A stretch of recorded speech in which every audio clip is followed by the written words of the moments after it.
अमरावती जिल्ह्यामध्ये 8 पैकी 7 जागेवर महायुतीचे उमेदवार निवडून आले आणि त्यामधून 5 उमेदवार हे भाजपचे आहे। आणि विशेष म्हणजे या अमरावती जिल्ह्यामध्ये 2 दिग्गज पराभूत झाले ज्यांची संपूर्ण महाराष्ट्रामध्ये चर्चा सुरू आहे। एक आहे काँग्रेस नेत्या यशोमती ठाकूर आणि दुसरे आहे बच्चू कडू। काँग्रेस नेत्या यशोमती ठाकूरला पराभूत करणारे आहे भाजपचे राजेश वानखेडे। आपल्यासोबत राजेश वानखेडे स्वतः आहे। जायंट किलर ठरले तुम्ही? असं आहे की मतदारसंघातल्या जनतेची इच्छा होती आणि यशोमती ठाकूर यांच्या वागण्याला हा मतदारसंघ कंटाळला होता आणि संपूर्ण जनता माझ्या पाठीशी उभी राहिली, त्यामुळे हे शक्य झालं। काय प्रचाराचा मुद्दा गाजला होता यावेळेस त्यांच्याकडून आणि तुमच्याकडून? 25 वर्षाचं त्यांच्या वडिलापासूनचं राजकारण आहे। 25 वर्षापासून सत्ता, साधे रस्ते नाल्यासुद्धा नाही आहे, मूलभूत सोयीसुविधा अजिबात नाही आहे आणि काही असं विकासाचं कोणतं काम केलं नाही।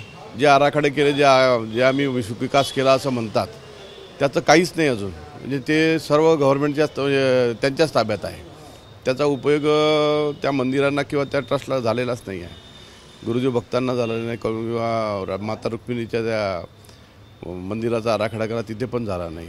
या सर्व लोकांची नाराजी होती आणि विद्यार्थ्यांसाठी, युवकांसाठी काहीही केलं नाही, फक्त स्वतःचे खिसे भरण्यात हे व्यस्त राहिले। यामुळे हा एवढा मोठा फरक पडला।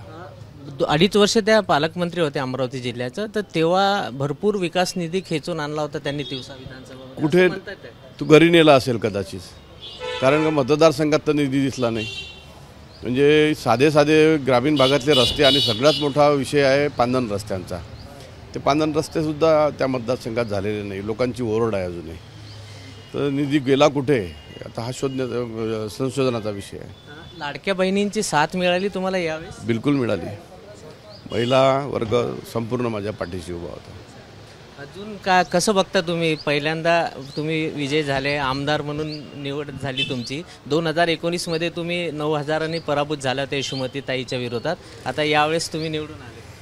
मतदारसंघातल्या शेतकऱ्यांसाठी, विद्यार्थ्यांसाठी, युवकांसाठी काम करण्याची फार आवश्यकता आहे आणि ते करण्याचा माझा मानस आहे। हे सर्व कामं हाती घेऊन ते पूर्णत्वास नेण्याकडे माझा प्रयत्न आहे। अनेक नेते पराभूत झाले, अमरावती जिल्ह्याचे नव्हे तर संपूर्ण राज्यातील जे मोठे काँग्रेसचे नेते असो किंवा इतर पक्षाचे, कसं पाहता तुम्ही? अनेक दिग्गजांना फटका बसला। माननीय देवेंद्रजीचं नेतृत्व महाराष्ट्रानं मान्य केलेलं आहे आणि देवेंद्रजीच्या आणि एकनाथ शिंदेजींच्या, अजित पवारांच्या नेतृत्वात हे इलेक्शन लढलं गेलं। तिन्ही मोठे नेते आहेत, त्या नेत्यांवर विश्वास ठेवून जनतेने मतदान केलं। हे होते विद्यमान आमदार तिवसाचे राजेश वानखेडे, ज्यांनी काँग्रेस नेत्या यशोमती ठाकूर यांचा पराभव करून विजय प्राप्त केलेली आहे। कॅमेरामॅन अमोल देशमुखसह प्रणय निर्बाण, एबीपी माझा, अमरावती। एबीपी माझा, उघडा डोळे बघा नीट।